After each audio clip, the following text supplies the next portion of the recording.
I'm Barry Laminack, and this isn't what happened in sports this week. I don't know if you guys know this or not, but Antonio Brown is a nut. In case you've been living under a rock, this is what happened. Brown got into it with Raiders GM Mike Mayock and called him a cracker, and people were like, ooh, is Mayock gonna take that? And Mayock was like, nah, but not nah as in no, but nah as in Na on the periodic table, which is sodium because crackers are salty. And to be honest, calling Mayock a cracker might be the most accurate 23andMe of all time. So then Brown threatened to punch Mayock in the face and punted a ball and yelled, find me for that, and walked off because that's what he did because his feet are working now and he no longer has blisters. Look it up, you'll understand what I'm talking about. And then that night, Brown got all sad and was like, I'm sorry. So head coach John Gruden was like, all right, you can play in week 1. And that was Thursday.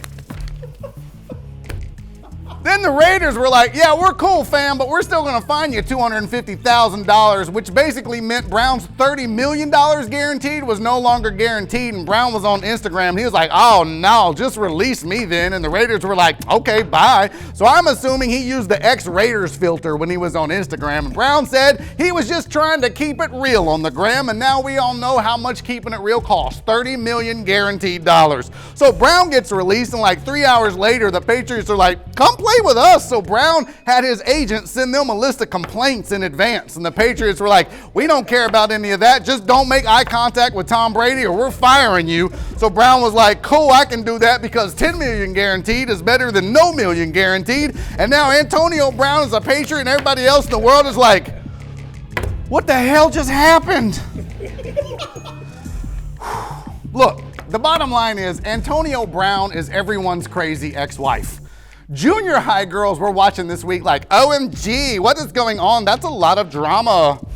Even O.J. Simpson shared advice for Antonio Brown on his Twitter, and I don't need to remind y'all what happened the last time O.J. was hands-on with a Brown. Oh.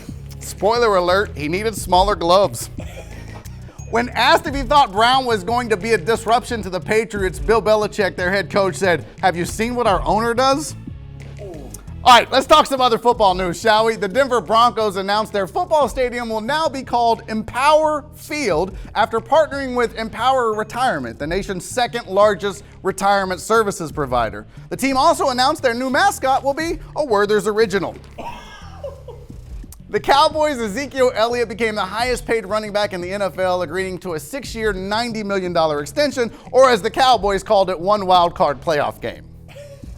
In other news this week, Astros outfielder George Springer was shaken up when he collided with the center field wall after making an amazing catch. The Texans saw it and immediately signed the wall to a contract. And finally, Rice University is partnering with the Houston Texans and offering a course on how to run an NFL franchise. In related news, the university has also announced that Rachel Dolezal will now be teaching Black history.